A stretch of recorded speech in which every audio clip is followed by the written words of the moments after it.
Ces vidéos sont des récapitulatifs de concepts, informations ou anecdotes publiés dans des précédentes vidéos. Les alter-ego et comment ils peuvent nous aider à faire face à notre vie quotidienne. L'intérêt de changer votre passé est de pouvoir surmonter les problèmes et les conditions qui ont commencé à l'époque et qui continuent d'affecter votre vie, ou notre vie aujourd'hui, et c'est principalement un exercice de perspective pour détourner notre attention de ces événements qui ont une influence indésirable sur nos vies. Le concept de base est comment nous pouvons nous manipuler nous-mêmes et notre esprit pour créer un faux souvenir qui viendra remplacer celui que nous ne voulons pas, et qui serait plus favorable pour nous. Un souvenir plus agréable peut signifier moins de déclencheurs émotionnels et une vie quotidienne plus heureuse. Aujourd'hui, je vais partager avec vous un autre outil, ou concept qui peut être très utile pour votre développement personnel et votre progression spirituelle, ainsi que pour être capable de gérer et faire face aux limitations et défis quotidiens qui peuvent continuer à vous déranger et peuvent empêcher votre progrès personnel. Le concept est les alter-ego, et comment ils peuvent nous aider à faire face à la vie. Ce n'est pas mon idée, et je n'ai pas inventé un tel concept, et en fait, il y a de nombreuses vidéos sur ce sujet sur YouTube et ailleurs, mais je veux que vous sachiez que j'en suis arrivé à mes propres conclusions, et je n'ai pas regardé ces autres vidéos parce que je ne voulais pas que les concepts partagés en eux altèrent ou influencent les miens. Je ne sais pas s'il y a des concepts similaires entre les autres et les miens, mais je suggérerais que si vous êtes intéressé par le sujet, vous voudrez peut-être les rechercher, les regarder et développer vos propres conclusions. Ce qui suit est ma version du sujet. Tout d'abord, nous devons comprendre que nous agissons, nous comportons et fonctionnons tous avec une grande influence de notre esprit inconscient, pour le meilleur et pour le pire. Cela nous pose un sérieux problème ou un défi lorsque ce que nous voulons est de changer ou de modifier certains aspects de notre personnalité que nous ne voulons peut-être pas, ou lorsque nous voulons modifier la façon dont nous réagissons à certaines conditions de vie, par exemple comment nous nous sentons et comment nous nous comportons après avoir été déclenchés par des commentaires négatifs de notre famille. Un déclencheur émotionnel est lorsque certaines conditions, attitudes ou mots venant d'une autre personne provoquent une forte réponse émotionnelle chez le sujet, comme dans un système de cause à effet préétabli et répétitif. Les déclencheurs les plus forts sont ceux que le sujet a développés en interagissant avec sa famille au fil des années, par exemple, lorsque les membres de la famille essaient constamment de contrôler ou de limiter les actions du sujet, provoquant une forte frustration en lui ou en elle. Un bon exemple est lorsqu'un membre proche de la famille comme une mère ou un père rabaisse constamment le sujet, lui faisant sentir que toutes ses réalisations sont minuscules et insignifiantes, amenant le sujet à tomber dans un cycle répétitif constant qui finit par lui faire développer des sentiments d'indignité, d'inadéquation et de faible estime de soi. Le membre toxique de la famille qui a une forte influence sur le sujet abaissera constamment son estime de soi, au point où il se sent et devient convaincu qu'il est incapable de faire quoi que ce soit par lui-même, et qu'il est incapable de réaliser quoi que ce soit, amenant le sujet à tomber dans une dépendance plus grande envers le membre toxique et très probablement narcissique de la famille, et finira par le plonger dans une grave dépression. C'est précisément le cas avec les membres de la famille fortement narcissiques, en particulier la mère et le père, qui veulent empêcher leur fils ou leur fille d'acquérir une estime de soi saine, les empêchant de développer la capacité à affronter la vie et à se débrouiller seuls, n'ayant plus besoin des ressources que le père ou la mère leur a fournies. Parce qu'avec tout ça le parent perdrait son approvisionnement narcissique ou l'attention que le frère ou la sœur lui donne, car il avait l'habitude de dépendre du parent pour sa survie même. Et les narcissiques ne veulent tout simplement pas perdre l'attention. Tout cela développe des déclencheurs conscients et inconscients sérieux et des réactions psychologiques mentales non désirées qui empêchent l'individu d'atteindre son meilleur potentiel ou la meilleure version de lui-même. Ces déclencheurs, réactions psychologiques limitantes et schémas de pensée sont profondément enracinés dans l'esprit subconscient du sujet et l'empêchent de se développer comme il le souhaite et le désire, car ils sont si profondément ancrés dans leur esprit qu'ils finissent par croire qu'ils ne sont pas capables de faire ou d'atteindre ce qu'ils veulent, comme par exemple, vouloir être plus autonome, assertif et sûr de soi, avec un objectif clair dans la vie.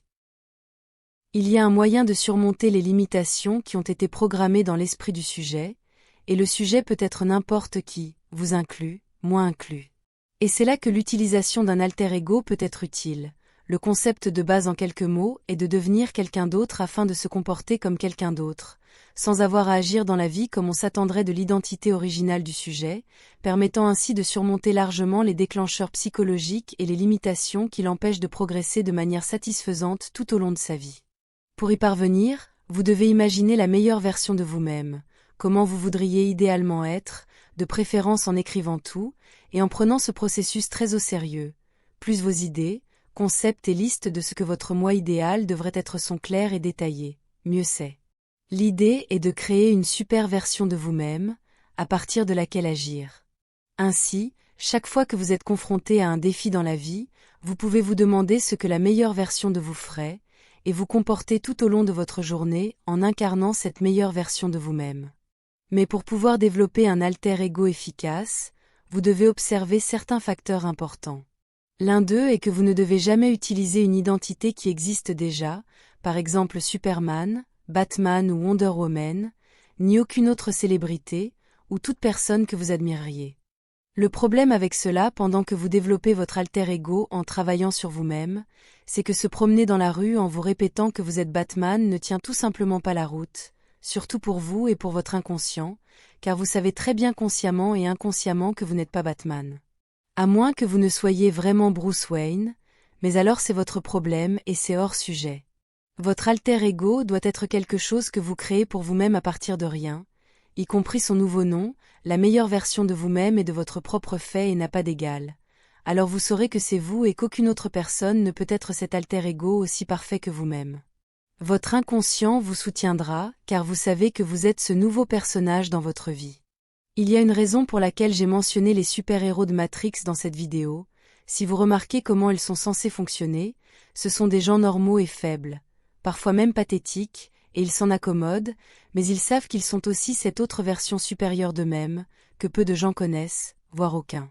Vous pouvez faire fonctionner le même principe pour vous, rappelez-vous que vous serez toujours le petit Jojo Johnny comme votre mère vous appelait depuis que vous aviez 3 ans. Bien sûr, maintenant vous avez 45 ans, et votre mère vous appelle toujours Jojo Johnny, à moins que vous n'ayez développé au fil du temps un moyen de ne pas voir cela comme un problème, finissant même par l'apprécier. Ces petits mots peuvent être un déclencheur qui vous fait retomber dans la mentalité du petit enfant impuissant que vous êtes si désireux de fuir. Cela signifie que pour développer un bon alter ego fonctionnel, vous devez laisser derrière vous toute dépendance à ce qui vous relie à votre passé indésirable et à l'ancienne et inefficace version de vous-même que vous voulez dépasser.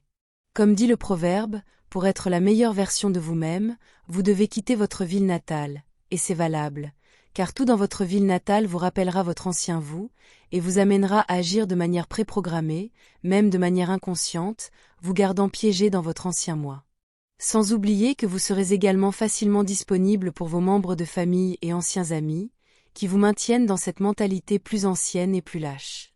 Cependant, quitter ou non votre ville natale dépend de vous et de vos besoins et choix personnels. Et cela peut ne pas être entièrement nécessaire pour pouvoir développer et être la meilleure version de vous-même, en utilisant cette méthode de l'alter ego ou non. Vous pouvez même choisir un nouveau nom pour votre alter ego, et vous voir comment vous marchez et comment vous agissez dans n'importe quelle situation tout au long de votre journée. Comme je l'ai dit ci-dessus, plus c'est détaillé, mieux c'est. Et si vous écrivez tout dans un carnet spécial auquel personne d'autre que vous ne peut avoir accès, vous apprécierez les effets supplémentaires de clarté et de concentration. Ce concept de l'alter ego est très efficace pour surmonter les pensées psychologiques limitantes, les déclencheurs et les limitations que nous associons naturellement à notre identité originale ou normale. Et plus vous pratiquez, plus vous deviendrez bon à agir en tant que votre moi perfectionné, en tant que votre alter ego. Utilisez votre imagination. Le potentiel de cet outil est pratiquement illimité, voyez votre alter ego comme la personne qui changera votre vie, car c'est exactement ce qui se produira, soyez votre propre super-héros, soyez sage et forts mes amis.